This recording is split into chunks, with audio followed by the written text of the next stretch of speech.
Hi කොහමද ඔයාලට ඔයාලා හැමෝම සතුටින් පරිස්සමින් ඉන්නවා නේද? ඔයාලා හැමෝම මගේ YouTube channel එකට ආදරයෙන් පිළිගන්නවා.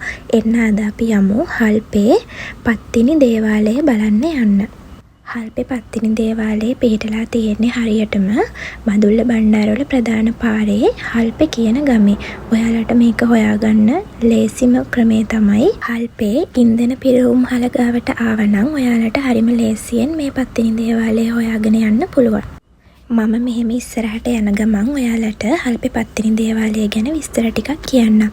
ඔයාලට මෙන්න මේ ඈතින් පේන්නේ කුඹල්වල මහමෙවුනාව අසපුව තමයි.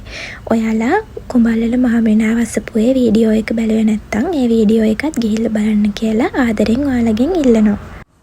මේ හල්පේ පත්තිනි දේවාලය පිහිටලා තියෙන්නේ ඇල්ල ප්‍රාදේශීය ලේකම් කොට්ටාසේ තමයි. ඉතා පැරණි දේවාලයක් තමයි මේ හල්පේ පත්තිනි දේවාලය කියන්නේ. පාරම්පරික විශ්වාසයන්ට අනුව මේ දේවාලය මුල් ඉදිකැරුම් ස්ථානයේ බවට පත් වෙලා තියෙන්නේ හෙට්ටිපොළ කියන ගම්මානයේ තමයි. හෙට්ටිපොළ සිට ඊට ආසන්නව පිහිටි වත්මන් ස්ථානය හල්පේ වෙත තමයි පත්තිනි දේවාලය දැන් ගෙනවිත් තියෙන්නේ. මෙන්න මේ විදිහ පොඩි පාරකින් තමයි අපිට පත්තිනි දේවාලයට ළඟා වෙන්න තියෙන්නේ. දැන් ඔන්න අපි පත්තිනි දේවාලය ළඟට ආවා.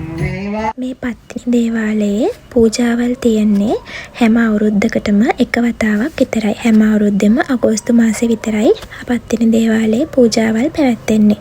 ඒ කාලෙට මේ බැතිමතුන් නම් ගොඩාක් දෙනෙක් පත්තිනි දේවාලයේ ඉන්නවා. දේවාලයේ වහල නෙළුම් මල් සහිත පේකඩ කැටයමින් අලංකෘත කරන ලද දැවමය ස්තම්භ මත සමබර කොට තමයි රඳවා තියෙන්නේ. දේවාලයේ ඇතුලේ කුටිය මැටි බිත්ති වලින් තමයි හදලා තියෙන්නේ. දේවාලයේ මාලිගය ලෙස හැඳින්වෙන කොටස දැවමය මහල් දෙකකින් තමයි යුක්ත වෙන්නේ. ඉහළ මහලට නැගීම සඳහා දැවමය තරප්පු පෙළක් පවතිනවා. ටැම්පිට් ආකෘතියට අනුව යමින් දේවාලය ශෛලමය ස්තම්භ හා බාල්ක ආධාරක කොට ගනිමින් ඒ මත තමයි ඉදිකරලා තියෙන්නේ.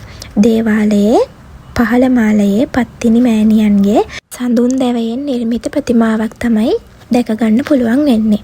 දේවාලයේ දකින්න තියෙන මේ කැටයම් මහනුවර සම්ප්‍රදායට තමයි අයිති වෙන්නේ. කොරිඩෝවට යනකොටම ඒ ස්ථානයේ තියෙන දොර උළුවව්ව මකර තොරණකින් හා දොරටු පාලක රූප දෙකකින් සමන්විත වෙනවා.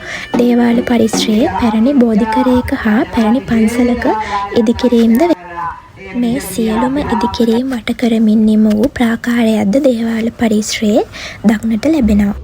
සිංහාසන කුටිය දේවාලයට මුහුණලා ප්‍රාකාරයක් වශයෙන් පිටතට වන්නට තමයි හදලා තියෙන්නේ. වර්තමානයේ මේ ස්ථානය පුරාවිද්‍යා දෙපාර්තමේන්තුව විසින් සංරක්ෂිත ස්ථානයක් ලෙස ප්‍රකාශයට පත් කරලා තියෙනවා.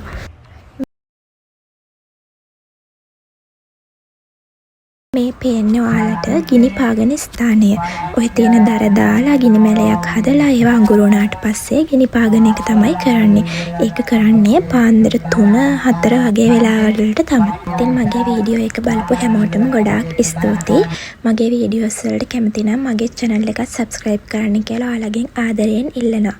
අලුත් වීඩියෝ එකකින් ඉක්මනින්ම හම්බෙමු.